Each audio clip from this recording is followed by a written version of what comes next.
Can a Christian practice yoga? In Christianity, there is a practice called the communion rite, in which consecrated wine and bread are distributed to people. The wine is said to be symbolic of the blood of Jesus Christ. The bread is said to be symbolic of the body of Jesus Christ. People sometimes have wine with a meal.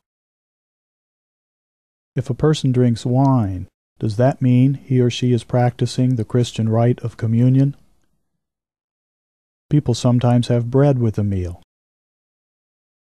If a person eats bread, does that mean that she or he is practicing the Christian rite of communion? Or are the people simply having wine and bread with their meal?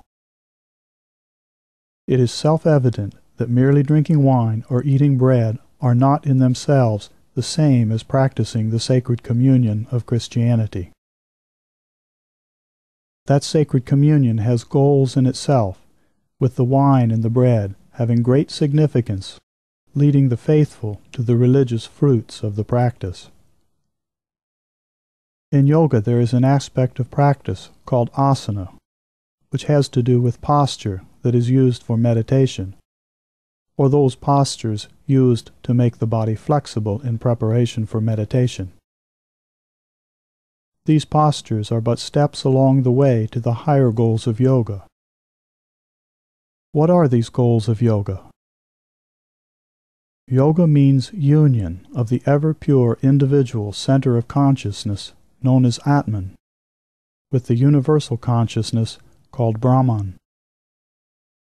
Yoga has to do with the union of the feminine creative consciousness known as Shakti with the ever-still masculine known as Shiva.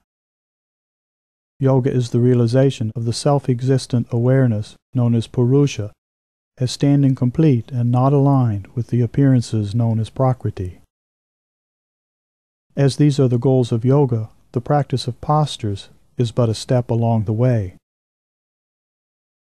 Without these true goals of yoga, to call the practice of postures yoga is like saying that the mere drinking of wine as a beverage is one and the same with the Christian communion practice. Ignoring the context of postures within the whole of yoga is like merely eating a sandwich made of bread and calling it a sacred Christian religious rite. Can a Christian practice yoga? According to Christian sources, there are as many as tens of thousands of Christian denominations, each with its unique views. Possibly some of them and some of their followers have goals similar to yoga.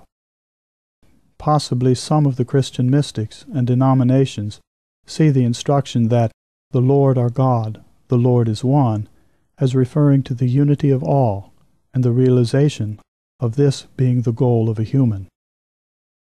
Possibly some see the Father and I are one as the highest religious goal to attain personally, as well as that the Mother and I are one, as Father, Mother, and I are all one.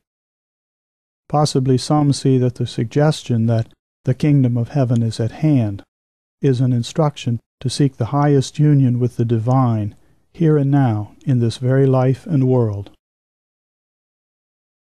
Though the Christians with such views may be few among the many, for them yoga may be a most fitting practice, as the goals for these mystics are compatible, if not essentially the same as those of yoga. For others not ready for the subtleties, the mystic vision and the goals of yoga remain yet beyond and out of reach for the time being.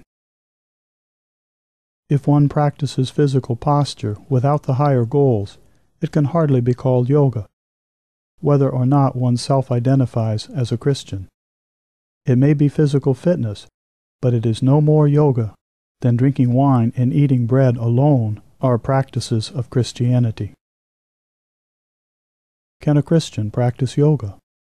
It depends on the individual Christian and the extent of his or her deep longing for union or yoga that may lie deeply in the mind and heart.